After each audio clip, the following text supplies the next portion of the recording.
You're listening to Power Talk, Berkeley Electric Cooperative's official broadcast about the cooperative, our communities, and ways to use energy wisely. And now, let's join our hosts for today's episode. Good morning and welcome to Power Talk. I'm Micah Ponce, the Communications and Media Specialist here at Berkeley Electric Cooperative, joined as always by Ms. Libby Roig, the Director of Marketing and Communications. Good morning, Micah. Once again, we've got a great show. You know, you and I are both animal lovers, but our guest is... She's got us beat. Yeah. Yep. Well, we do have a special guest in the studio, Miss Olivia Whitehurst, the founder and president of Friends of Berkeley Animal Center. Welcome to the show. It's great to be here. Thank y'all so much for having me out today. It is an awesome time to be able to talk about who we are, what we are, and what we plan on doing in the future. Man, got a good show, got a lot of information lined up for us and a lot of passion behind it too. But to start off, when we have new guests on the show, we have a couple of little rituals, first of which we present you with the official Power Talk mug of your own. And I do drink coffee on a regular basis. I'm a nurse, so there's always coffee involved. There you go. So nice big mug. Yep. Right. Lots of coffee. Nice. Now you're part of the official Power Talk family. Yep, Power Talk Alumni Association. Friends of Power Talk. Yes, There you go. Well, the other part that we like to do is we're like for our audience to learn a little bit about you. So why don't you give us a little bit about your background, sort of how you came here today, and why animals are so special. Originally, I am from the great state of Tennessee, where I grew up most of my life at. Nashville here? I do live there for a while. Well, I'm just about 50 miles north of Memphis. It's a little town that if you've ever heard of it, you probably live there. It's called Munford, Tennessee. And I started out there, probably moved there about 7 years old. We originally were from Georgia, where I was born at. And when we got there, I made friends with our local area there in our neighborhood and found me 3 friends. Mm-hmm. And I've always been passionate about animals. I have always had an animal in my life from the time I can remember walking up until today. There's never been a time that I didn't have a dog in my family or with me. And I say dog because I really don't like the word, because in the South we say, oh, it's just a dog. Oh, yeah. It's not just a dog. So usually you'll hear me say, I have a DOG. So I'm very passionate at a very young age, and I always knew I wanted to be a nurse also at a very young age. So the first time that I ever had any dealings with being pet-oriented, and the only time ever in my life at 62 years old, I've been in the back seat of a police car. That sounds like an interesting story. Right, because at 12 years old, 4 young girls decided that we were going to break into the local dog pound and let all the dogs out. Because somebody had told us how they were euthanized, and we didn't like that. So 4 young girls crawled across. I crawled over the fence. I was the only one to crawl over the fence and ruined a nice pair of jeans that day. Uh-oh. And jeans back in those days were expensive for us. Yeah. So I ruined those jeans, but we were able to let all the dogs out. Now, when all the dogs finally got out and about, it was found out by the community that the dogs were loose. Uh-oh. And the way they found out was our mayor went to go get his dog out of the pound. Oh. And his dog now was gone, running loose. We didn't bring them all home with us. We just let them go. Right, yeah. Because it was better to let them go for them to be in there. Oh. So now they thought there obviously had to be some boys involved in this. Mm-hmm. They looked at the shoe sizes on the ground. It had to be boys. Girls just wouldn't do this. And eventually it was found out that we were the ones who did it. And I ended up in the back seat of a police department car, headed to the mayor to apologize for what we had done. It was the last spanking I've ever gotten from my mother. Oh, goodness. With a smile on her face for what we had done. And from that moment on, I have been involved somehow in animals' lives. I did eventually go into the military. I served 8 years as a Navy veteran, ended up in Charleston, South Carolina, and this is where I've called home since 1986. Okay. Eventually got into the animals here because I moved and built a new home back behind the large Walmart off 176. And in doing so, we had a fence put up, and my Labrador, somehow the construction guys had come and actually opened that gate. Oh. And now my Labrador was loose. Oh. And there weren't a lot of gates and fences up in our neighborhood at that time, and we searched for over 24 hours. If you remember back when, ATP used to be over there where Chick-fil-A is, now where Big B Coffee is. Yeah. And somehow my Labrador crossed 4 lanes of traffic and got to ATP. And ATP took him to the animal shelter. And we eventually got to the animal shelter when it opened that day. And that is how I found Berkeley County Animal Center.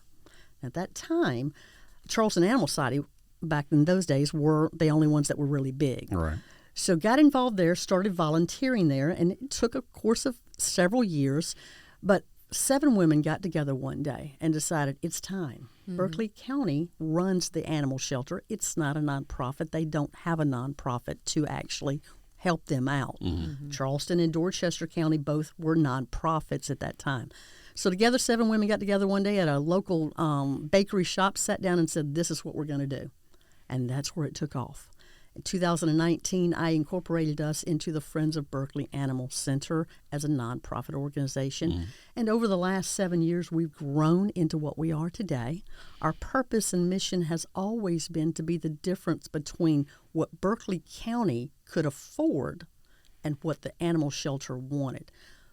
Berkeley County government at that time always made sure that they had what needed to run an animal shelter. We wanted to be the ones to come in and give you the extra stuff. Right.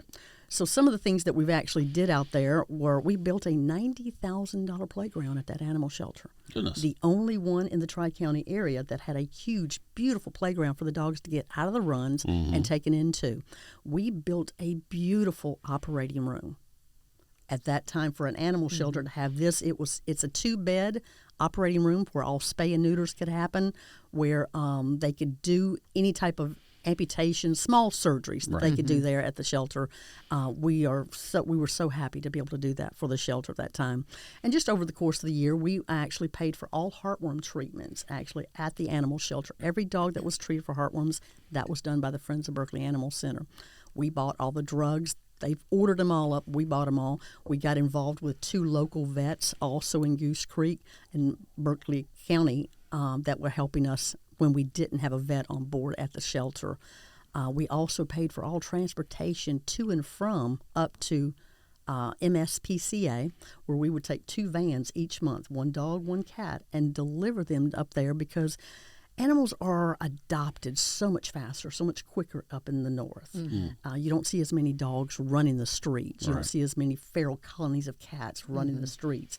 So we did that twice a month. Those were our biggest things. And in between, we would do Walmart runs, whatever the shelter needed. That's what we did, always.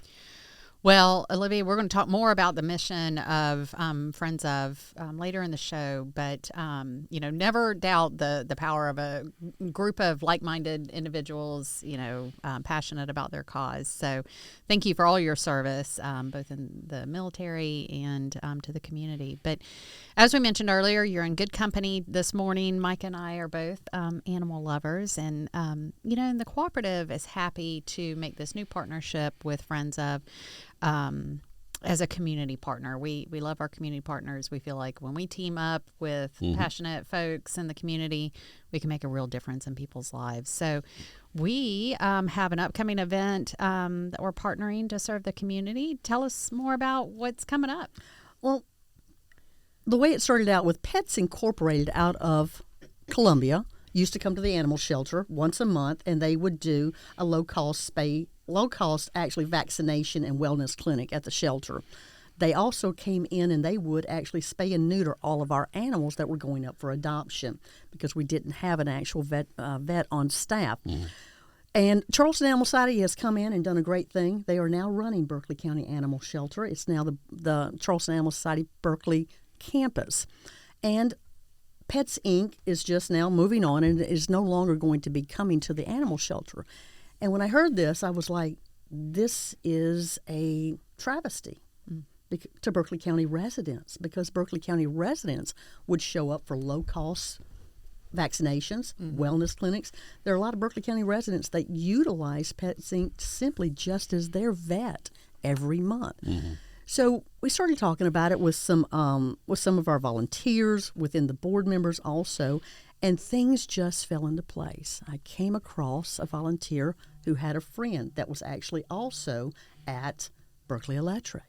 And she said, let me see what I can do. I said, of course. She got in touch with Berkeley Electric, and immediately Berkeley Electric said, oh, yes. So we have partnered with Berkeley Electric, Pets, Inc. out of Columbia, South Carolina, and on November the 1st, we will have our very first low-cost spay, neuter, and wellness clinic. And this is going to actually take place at 2 Spring Hall Drive in Goose Creek at the actual Berkeley Electric office area that's in the satellite office that's in Goose Creek. It's right across the street from Westview Middle School, very easily accessible. And Berkeley Electric has generously donated this room for us to be able to recover animals that are going to be actually spayed and neutered in the mobile clinic that Pets Inc. is going to be bringing. We will also set up a couple of tents outside where we can do the vaccinations for animals, cats and dogs. The spay and neuter clinic will start drop-offs for dogs 60 pounds and less. Okay. Be able to drop those dogs off at 9:30 for their spay and neuter, pick up eventually starting at 4:30 later on that afternoon. Okay. And then while that's going on, you can bring your cats and your dogs in, and we're going to do vaccinations for them. We're going to do wellness clinic. They can actually draw blood on those animals while they're there. We're going to do some teaching. We're going to do some promotion of who we are, what we're about, what we're doing. We are just so happy to now move forward and bring into the community something that is so needed. We get phone calls. I get text, I get messages, emails always. Where can I go for a low-cost spay and neuter? I can't afford necessarily what's happening at the vet, but I want to do it. Yeah. And now to be able to bring that back into the community and say, we're here, we're a part. We're going to start off with 1 clinic a month. We'll do it November the 1st. The next one is already scheduled for December the 6th. Okay. Also a Saturday? Also a Saturday. Okay. Saturdays seem to be the day that most people are available to be able to come out, and now you can drop your dog off, get them spayed or neutered, go do your shopping, come on back. Right. On a Saturday, now we're going to be available for vaccinations all that morning from 10 to 2. Last one in line needs to be there by 1:30 to check in, and at 2 o'clock we'll get you done with all your local vaccinations that need to be done. Get your blood work that needs to be done also. Now, do you need to sign up for an appointment or anything to Yes, participate? we'll actually go online to petsinc.org to sign up on that day for your appointments to have the surgery. There is a $25 fee that's going to be required when you make that appointment. Sure. The rest you'll pay when you come in and pick up your animals after that. If it is 7 years old or older, they must have lab work done that day. Okay. Yeah, that's important to make sure that they're a good candidate for surgery. Right. And we've actually are getting a few vets on board that if by chance Pets Inc. is your only vet and we do blood work that day for you, we have a few vets that are going to be working with us that we can refer you to those vets locally. Okay. And actually have them follow you up with any lab work that comes across or anything that's found in that wellness check. Okay. Terrific. So mark your calendar for Saturday, November 1st at Berkeley Electric's Goose Creek office. It's nice and centrally located. Lots of parking, and we're happy to share that space with you guys and help make the difference in the health of animals. It is a big thing. There's so many cancers that actually do come from not spaying and neuter your animals. It is also known that if you want to keep a male dog at home, a lot easier to do if you will actually, do the neuter for him. Right. Stop those female dogs from having continuous puppies. And now, like I said, to be able to do it at a much cheaper rate is much better. On that first one also, we're going to do a promotion. Friends of Berkeley Animal Center will pay for every microchip for every animal that comes through. If your animal's not microchipped, let us do it that day. It keeps that animal, hopefully, out of the shelter. But if they do hold up at the shelter, then it's going to actually get that animal back into your family, back home a lot quicker by having a microchip. Yeah. This is such a gift to the community. We have a little dachshund at home, and he's a little over a year old. And I was on the phone with the vet, when he's 3-4 months old. When can I neuter this dog? And he's just a rambunctious guy. But, I was trying to avoid any habits of marking his territory and hoping to kind of calm down some of the testosterone, and it didn't help calm him down, but you got a Dachshund, what do you expect now? Exactly. But he is very classic dachshund, but we love him. But it was close to $1,000 for a neuter. And I thought, this is not a very complicated surgery. Depending on whether it's neuter or spay, depends on how quickly it can be. And for a male, it is very quickly. You just go in, you do bing, bang, boom, and it's over with. Female, if she's had a litter, it's a little bit more in depth because there may be some scar tissues in there. Yeah. But still, normally, it's not a very lengthy surgery, and we're able to do these with our mobile clinic and be able to more or less do what I would say a turn and burn to be able to do it. On that day, we probably will only be able to do about 40 because we're doing it out of a van also. But it does make a difference for that female. If you don't want to go through the monthly cycle each month, that makes it a lot better. There's also, like I said, there is so many female organ cancers that come about due to not being spayed or neutered, and it is a problem. But sometimes it is the difference between if I can afford this or can I afford that. And a lot of times our animals spay and neuter, heartworm preventative, vaccines, all of that sets aside because we just simply can't afford it. Right. And we're not looking to take away anything from your local vets at all. We're just trying to make it so that those who can't and will not, unless it's offered at a cheaper price, will not do it. So let's get into the community and let's help the animals. Our biggest goal is to stop the animal ever entering the shelter. If we can stop that, then maybe that will lessen a little bit of the load on the animal shelters on a regular basis. Yeah, the microchipping was actually very important for us, as it turns out, because we actually have a Pomsky. So he is, a husky mix, and he's fast as lightning, and he has a very, very strong prey drive. So if I turn my head 2 seconds and he sees a squirrel or he sees a dog 3 blocks away, he's gone. And there is no way this old man is catching him. So, so far he's come back every time, but the one time that he might not decide to come back, at least we'll have the microchip, and we'll hopefully be able to track him down if he ends up at the local shelter. But, and when I told you about how I first found Berkeley County, I was a good parent. I'm a good dog parent. I'm a good pet parent, very responsible. We don't go off leash out anywhere. So mine wasn't microchipped because remember, I'm that good parent. Mine doesn't need to be microchipped until he needed to be microchipped. And what would I have done? I mean, very luckily, I found him at the Berkeley Animal Shelter. Right. But what happens if I didn't know where the Berkeley Animal Shelter was? Right. What if I didn't know how to find it? Sure. So now my dog ends up being rehomed after the spay and after the hold is up, all because I didn't do a simple microchip. And a microchip is very easily done right up under the skin, and it's over with. And now I actually do promote this also. Did 2 days ago when I went in for my annual visit with my little Chihuahua. I have them scanned. And I promote to everyone, please have them scanned at every visit because microchips can move. Oh. They can actually migrate. And you can find one that goes up under the neck area can be found all the way down into the hip. Oh, my. So when you scan an animal, you scan the entire body of that animal because those things can move. They're meant to, they have little teeth on the end of them, and it's meant to get into the tissues and the muscle and stay placed, but that doesn't always happen. Yeah, makes sense. Well, you had mentioned that the Friends of Berkeley Animal Center has been around for the better part of a decade. So, tell us a little bit about how and why it was created. I know we touched on it probably a little bit, but, just give us a recap of how it came to be. Well, like I said, originally 7 women came together and we sat down at a local deli and we just said it's time. Everybody, all the other shelters have a nonprofit that's supporting them, but Berkeley County doesn't. Berkeley County at that time was actually funded completely by Berkeley County government, 100%. Your tax dollars is what run the shelter at that time. So we wanted to be there for them. Like I said, county council always give them what they needed in order to run an animal shelter.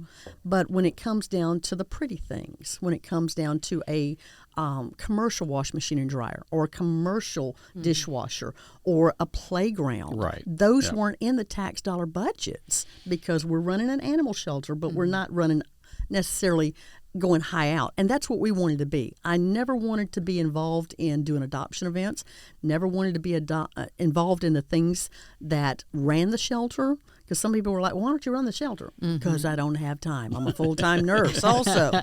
So that's what we wanted to do. We just wanted to be there to be the in-between. Right. And that's what we did over the course of the last 7.5 years. That's what we've been doing, is helping the shelter out with anything above and beyond what county council did. Right.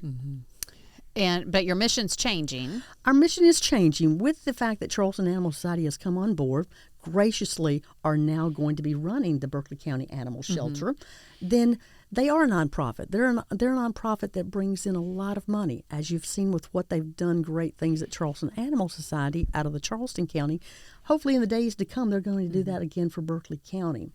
So as a small nonprofit, it's a great thing. They don't need us as much. Right. But that's a good thing. Oh, yeah. Because they're definitely. doing Yeah. so good. Yeah. So now we would like to turn our mission back to the local Berkeley County rescues. So every rescue in Berkeley County, I have actually sent out emails to, getting in contact with, saying, what do you need? What can we do for you as a nonprofit?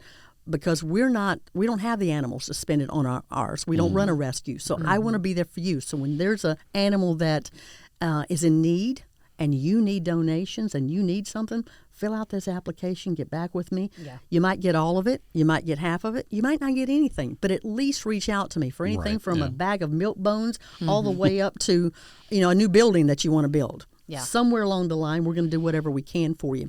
And because we're no longer needed as much at the shelter, now it's time to give back to the community that so richly over the last 7.5 years have made us who we are today. We don't do a lot of advertisement because that would take money away from the animals. Everything that we do is by word of mouth, by internet, by the website. So now it's time to give back to you because you're the one who have donated to us so graciously. You're the one who has gone into the Goose Creek Antique Mall, a sponsor of ours, and bought items out of our booth area. You're the ones who have dropped off donations for us to raffle off. We have a FOBAC auction page on Facebook.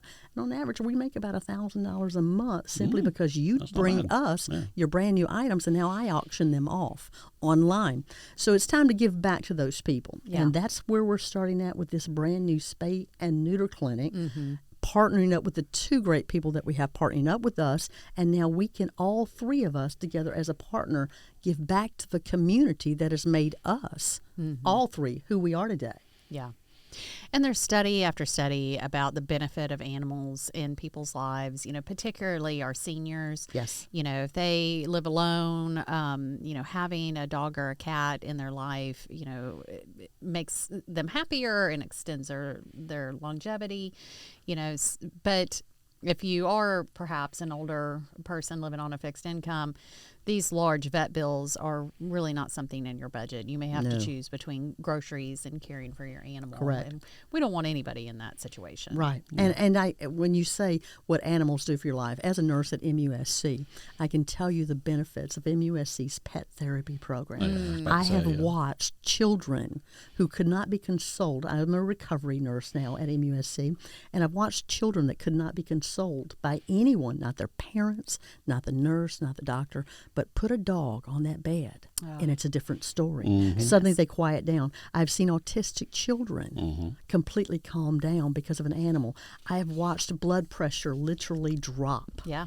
As a patient has had an animal come up and be on the bedside with them. I've watched in the ICU also as a patient came back out because their animal was brought in possibly into the ICU setting. It is amazing. It gives you purpose daily when you have to get up every morning and feed an animal, walk an animal. When you're living by yourself, it gives you someone in the house with you. There's a reason to have to get up every morning. Whether it's a cat, a dog, a bird, any animal, it does help to give purpose. So you would love to see the older sec in our community be able to have those animals and afford to have those animals with them. Right, yes. So our hope is also to eventually partner up. I would love to partner up with some local grocery stores to offer me food so that when you come up to one of our clinics and you can't afford that, we're going to offer you a bag of food. Reach out to us. I can't promise you that we're going to do everything that's going to ask, but I can promise you that I'll do everything within our ability to make that happen. So partnering with some other people, if you'd love to sponsor a spay and neuter, and you'd love to do that, please reach out to my website, out to my email, president@friendsofberkeleyanimalcenter.com. And we would love to partner with any business out there that would like to also make this a little bit more affordable for our fellow people within Berkeley County. Yeah. And you're talking about the impact animals have on your lives. And I mean, I can attest to it just because just the other night, my daughter had my dog over for a sleepover, and my nightly routine was completely thrown off. I'm like, what do I do? You know, it's like, because he usually, if I go out to pick up dinner, he's usually riding in the car with me. I'm like, oh, nope, he's not here. And I pull back into the driveway and I'm looking for him in the window. Nope, he's not there. And time to go for a walk. Nope, we're not doing that. And so I was just like twiddling my thumbs all night long. Right, what am I supposed to do now? Yeah, I was out of sorts all night long. You were an empty nester yes, on I multiple was. levels. Yes. Oh, yeah. About the only thing I can say that I did enjoy about him being gone is he didn't wake me up at 4 a.m. That was the one positive. But other than that, I missed having him around. It is amazing how much we do miss them, whether they've passed on over the Rainbow Bridge or my mother graciously takes care of my three nights a week because I am a night nurse. And there might be a time that I come home and I'm going all day long until that evening because I've done so many errands with whatever needs to be done. And I'll say, well, Mama, she's like, just leave them here. I got them. And that all sounds good until about 12 o'clock when I get in the bed and there's not 3 little foster fails in the bed with me. Then it's like, why did I leave them with her? Now I need them. Well, you had mentioned, we've talked about the spay and neuter and having it be affordable to folks. Why is spay and neutering, so important to have available to folks at an affordable cost? What's the benefit to? Well, like we said, there are a lot of cancers that can come out of not being spayed or neutered. And if we can prevent that, then let's do that. We understand that there are some animals out there that you want to show, that you want to rebreed, responsibly rebreed out of your own home. So we understand that. It's spay and neuter is not for everyone at the right time, but for those who do want it and do need it, there's a difference between paying at a higher price than paying at a smaller price. It's a little bit more affordable to you. The difference between $325 and $1,000 can make a big difference. Oh, yeah. And, the thing about going to a vet is the vet has to pay for their building, their employees, and so much more. Right. Pets Inc. is a nonprofit organization, so it is. They do have the ability to do this at a cheaper price. And now we're hoping that as we partner with them, I'm looking for grants now, for spay and neuter grants for our nonprofit, since we're partnering up, that now possibly we can start supplementing in the future these spay and neuters for the people that just cannot afford it. Pets Inc. does have on their website, if you can't afford this today, contact us, let us know. Yeah. And they take it from there. Right. And then it's also good for population control so you don't, like you say, we don't have colonies of feral cats running around or dogs, running the streets and stuff, for their health and then also for community health as well. Right. Sure. Also for the animal shelters. Yeah. Most people don't realize that over 700 dogs come into Berkeley County Animal Shelter every month. Oh my gosh. Every month. That's a crazy number. We can handle 200 at a time. Oh gosh. We're bringing in 700. Just within the last couple of weeks in September, you'll have seen where there was a large amount of Chihuahuas that were let go in Goose Creek. There were 35 hounds that were found in a neglect situation in Goose Creek. So, 2 years ago, there were 12 that were let loose in the Strawberry area off of Highway 52. Right, literally on Highway 52, cars came to a stop in order to have all of these dogs saved. Same thing, the ones that were found in Goose Creek, Chihuahuas, literally almost right on Red Bank Road. So it will help to also reduce the rates, hopefully, that are coming into the shelter so that we're not continuously just overflowing. We get mamas having babies found on the side of the interstate, found in all areas of Berkeley County. And this will hopefully, over a period of time, we're not going to see it in 1 month, we're not going to see it in 2 months, but hopefully over a period of time, we can start seeing a lessening amount of dogs.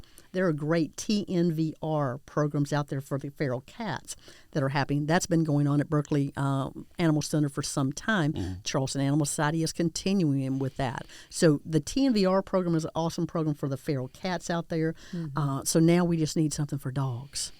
Well, if you're inspired by Olivia's passion and you're looking to get involved to either volunteer or donate or both, their website is friendsofberkeleyanimalcenter.com, or you can find them on Facebook, and you're going to go to facebook.com/FOBACSC. Yes. So reach out, get involved. Berkeley Electric, we host wellness clinics for humans. Now we moved on to our furry friends. Next one on Saturday, November 1st at our Goose Creek office. Well, folks, that's going to do it for Power Talk. Thank you for tuning in. This is the official broadcast of your electric cooperative, and you can catch up on past episodes on streaming platforms like Spotify, Apple, and iHeartRadio. And as always, get a behind-the-scenes look on Berkeley Electric's YouTube channel. So until next time, this is Power Talk, signing off.